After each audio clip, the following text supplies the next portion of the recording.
They say you should never let anger guide your decisions. But no one tells you what to do when strangers build entire homes on land your father died protecting. Let me start from the beginning. I inherited the property after my dad passed. 200 acres, rolling hills, a private reservoir, and a small, aging dam he'd maintained with his own hands for 30 years.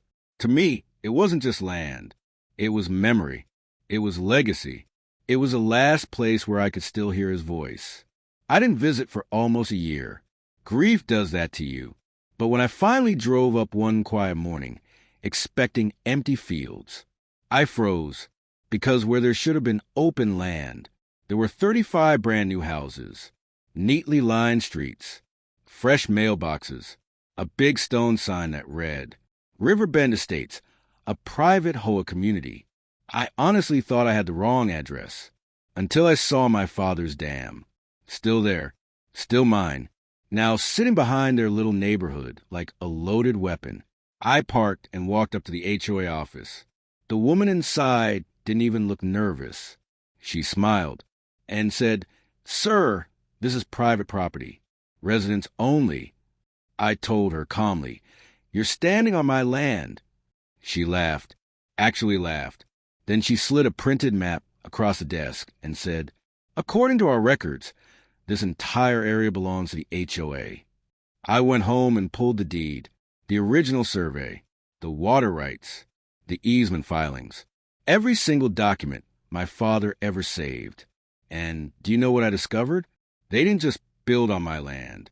They ignored it. The developer had assumed the dam was abandoned, assumed no one would notice, assumed wrong. I contacted the HOA board. They sent lawyers.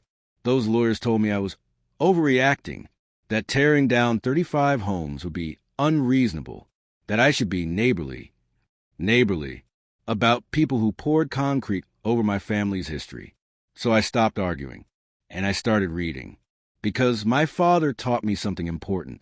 If you control the water, you control everything.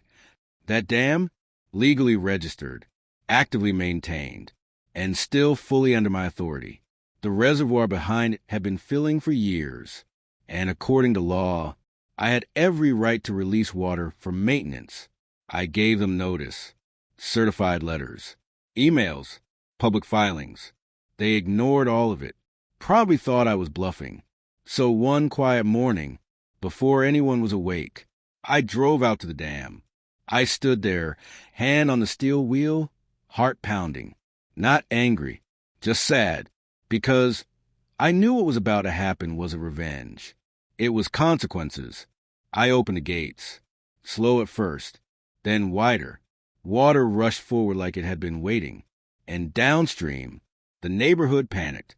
Basements flooded, lawns disappeared, roads turned into rivers. No one was hurt, but everything they built on stolen ground was soaked in reality. By noon, the HOA president was calling, begging, threatening, crying. By evening, county officials were there. By the end of the week, construction was halted, lawsuits were filed, insurance walked away, and the HOA board quietly resigned. Those houses, most of them were removed. The land was restored.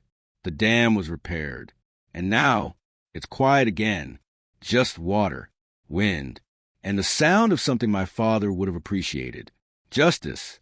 So if anyone ever tells you that you're powerless against organizations, money, or people who think they own everything, remember this. Sometimes all you have to do is open the gate.